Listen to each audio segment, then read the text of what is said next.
This is the TJ Show, and we are about to talk to a true hero that I think has gone uncelebrated for too long. Paul, have you been celebrated for this publicly? No, I haven't. Okay, do you know what I'm calling you about today? I actually have no idea. Oh, okay, I should probably tell you. So, Kenny has told a story for many years, and I've known him for a long time, and there was always this talk of a guy named Paul who rescued him in middle school. I was getting bullied on the bus when I was in 6th grade. You were in 8th grade. And my mom reached out to you to give this kid a talking to. Well, and explain what he was doing to you. He was giving me purple nurples. So my mom talked to you. You talked to the kid. The next day, he came up to me and said, "You know Paul?" And I was like, "Yeah." And he's like, "Cool." And he never bothered me again. Well, I'm glad that I was able to help you out like that, Kenny. Honestly, I had no idea. Do you remember that story, Paul? No, actually, I don't. It's kind of coming out of the blue here. I guess it just shows you that, little things can go a long way. Something that you don't think is a big deal could actually make a big impact in somebody else's life. Yeah, no, that's true. Like, it's interesting that Kenny remembers that story so vividly. He's told it over and over again. And you were like the captain of the football team, right? You were the popular kid in school. I wouldn't say popular, but You were pretty popular. were you the guy on the football team or not? Way to be humble. Yeah, but you took the time to defend this kid, and it changed his whole world. And that kid stopped picking on you, right? Yeah, I never had a problem again. And, it's funny that you don't even remember it. Just another day in the cool kid neighborhood, in humble Paul's neighborhood. And we just wanted to take a moment to celebrate you. I don't know what would happen if that kid would have kept bullying Kenny. Who knows where he'd be today? Yeah, I know. And I guess it also highlights the fact that, if you look at the other end of the spectrum, if you happen to be the bully, you can create some long-lasting memories too.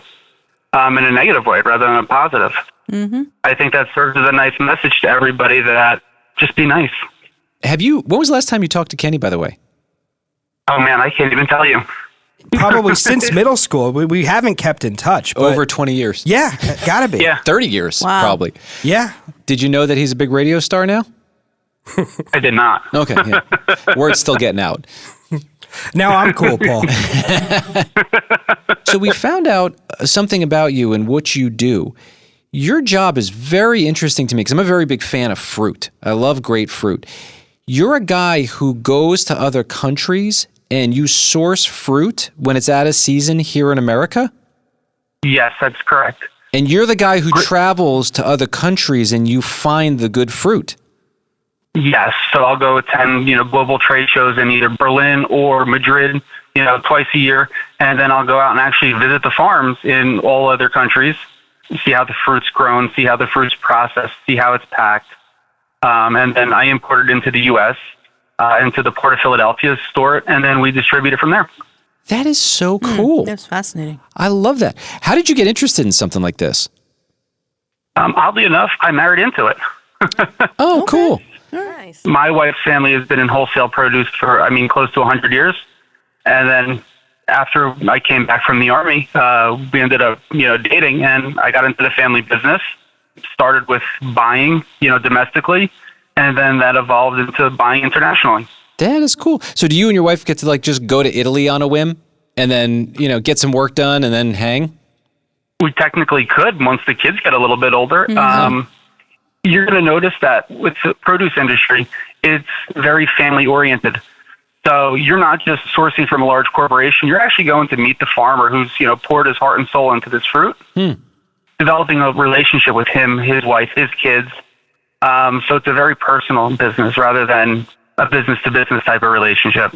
That is so cool. And you're obviously making sure that the farmers in the other countries are taken care of and everyone's sort of happy and everyone's winning. Everybody's winning. The product is safe for consumption, all those different precautions that you take. Wow.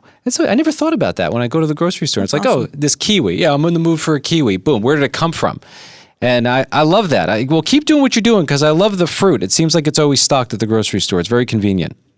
Awesome. Thank you. Yeah, look at that. There's Paul. See, all kinds of people doing all kinds of things to make our world turn, keep us fed. We love you, Paul. Thanks for your time. All right. Thanks, CJ. Appreciate you, Paul. Yeah. Thanks, Paul. Thank you. You're the man. I really Take appreciate care. it. And thank you again for saving me back in 6th grade. That's so funny. All right, Paul. So, do you guys know that Kenny's mom used to call me Elmo? That was my nickname.